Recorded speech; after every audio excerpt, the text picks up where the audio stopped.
إنها فعلا لبوة استثنائية. نيجي بقى للمتسبب الاول في الموضوع ده، وهو الموسيقار مرتضى منصور.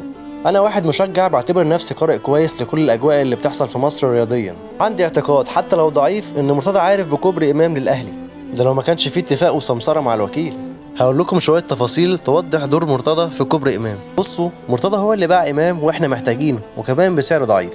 ومرتضى اللي عمل له عقد ما فيهوش بند اعاده بيع، او حتى لو رجع مصر يرجع للزمالك بس.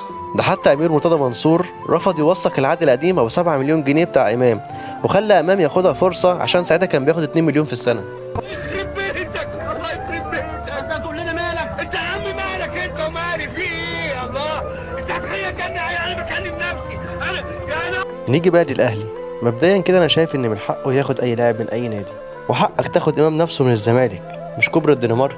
بس وحيد ابوكم افرحوا بالصفقه فنيا وكيديا، بس بلاش جو الشعارات بتاعتكم بتاعت المبادئ بعد شتايم امام ليكم.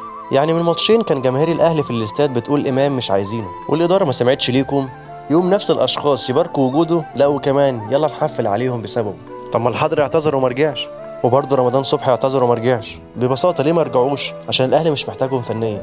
فامام عاشور اعتذر بس احنا محتاجينه عشان حمدي فتحي مشي، يبقى ينور التتش وهو المره نكيد في الزملكاويه.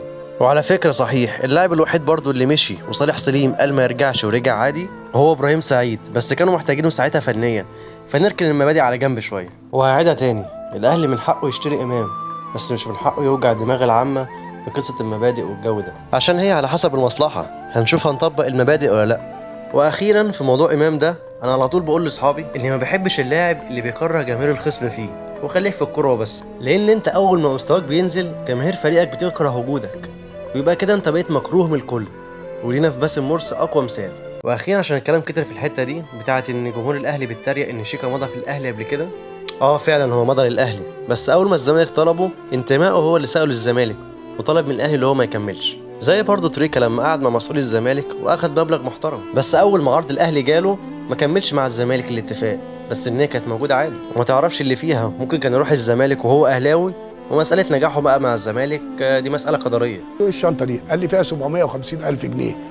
قلت له مين اللي اداهم لك؟ قال لي الاستاذ مندوه الحسيني وعزمي مجاهد، كنت قاعد معاهم امبارح بالليل وادوني الشنطه دي عشان اوقع، وانا ما وقعتش، وانا الحقيقه مش عايز الفلوس، انا عايز اروح النادي الاهلي. يا نهار ابيض، دي قصه اول مره تتقال. فاحنا كجمهور الاهلي والزمالك بدل ما ناخد الحته دي تريقه عليهم، بالعكس انا شايفها انتماء من الاثنين اللعيبه دولت ونحترمهم عليها.